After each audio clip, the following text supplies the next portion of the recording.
السلام علیکم، کیسے ہیں آپ؟ ٹھیک ہوں گے؟ ناظرین گرامی، وہ ایک خستہ حال بے ہوش عورت کو لے کر ہسپتال کی ایمرجنسی وارڈ میں داخل ہوا، جس کے ساتھ دو نوعمر بچے تھے۔ شکل و شباہت سے بھکاری لگ رہے تھے۔ ڈاکٹر نے مریضہ کو دیکھا اور بولا، اس بی بی کو ہارٹ اٹیک ہوا ہے، اگر فوری امداد نہ دی گئی تو یہ مر جائے گی، فوری علاج کے لیے خاصی رقم کی ضرورت ہے۔ سنتے ہی بچوں نے چیخنا شروع کر دیا۔ وہ شخص کبھی ڈاکٹر کو دیکھتا، کبھی مریضہ کو اور کبھی بچوں کو۔ کیا لگتی ہیں یہ آپ؟ ڈاکٹر نے اس شخص کو تذبذب میں دیکھتے ہوئے پوچھا۔ کچھ نہیں، میں ٹیکسی چلاتا ہوں۔ اسے سڑک پر لیٹے دیکھا، اس کے پاس بیٹھے یہ دونوں بچے رو رہے تھے۔ میں ہمدردی میں یہاں لے آیا ہوں، میری جیب میں جو ہے دے دیتا ہوں۔ اس نے جیب سے جمع پونجی نکال کر میز پر رکھ دی۔ ڈاکٹر نے پیسوں کی طرف دیکھا اور مسکراتے ہوئے بولا، بابا جی یہ بہت تھوڑے پیسے ہیں، ڈھیر سارے پیسے چاہیے۔ وہ بے بسی میں ادھر ادھر دیکھ رہا تھا، کبھی آسمان کی طرف دیکھتا، کبھی دیواروں کی طرف۔ اچانک ایک چمک سی اس کے چہرے پر عیاں ہوئی۔ ڈاکٹر صاحب، آپ اس کی جان بچائیں، یہ میری گاڑی کے کاغذات ضمانت ہیں، میں ابھی پیسے لے کر آتا ہوں۔ وہ چلا گیا۔ ڈاکٹر نے ابتدائی طبی امداد شروع کر دی۔ تھوڑی دیر کے بعد وہ دو لوگوں کے ساتھ واپس آیا۔ ڈاکٹر صاحب،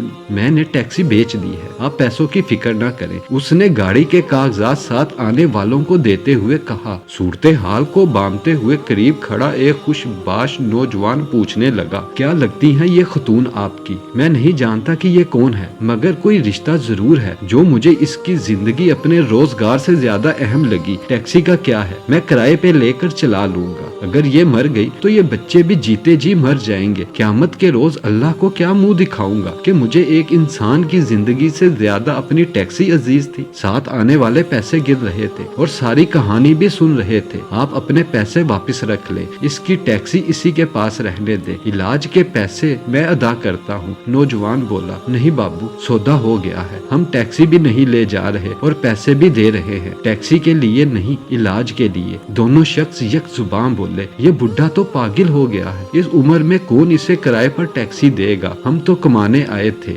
یہ آدھی قیمت پر ٹیکسی بیچ رہا تھا، ہمیں دگنا منافع تھا، اب ہم 70 گنا منافع کمائیں گے، پیسے نہیں تو نہ سہی، ایک نیکی ہی سہی۔ وہ پیسے میز پر رکھتے ہوئے اٹھے۔ ڈاکٹر صاحب، اور ضرورت پڑے تو ہمیں اس نمبر پر کال کر دینا۔ اپنا کارڈ ڈاکٹر کو دیتے ہوئے ہسپتال سے باہر نکل گئے۔ ٹیکسی والا زاروں قطار روئے جا رہا تھا، بابو، اللہ کو میری ٹیکسی پسند نہیں آئی، پیسے والے نیکی لے گئے، میں غریب پھر خالی ہاتھ رہ گیا۔ اللہ تعالی ہم سب کو نیک اعمال کرنے کی توفیق عطا فرمائے اور اپنے ارد گرد مجبور اور لاچار لوگوں کی مدد کرنے کی توفیق عطا فرمائے، آمین ثم آمین۔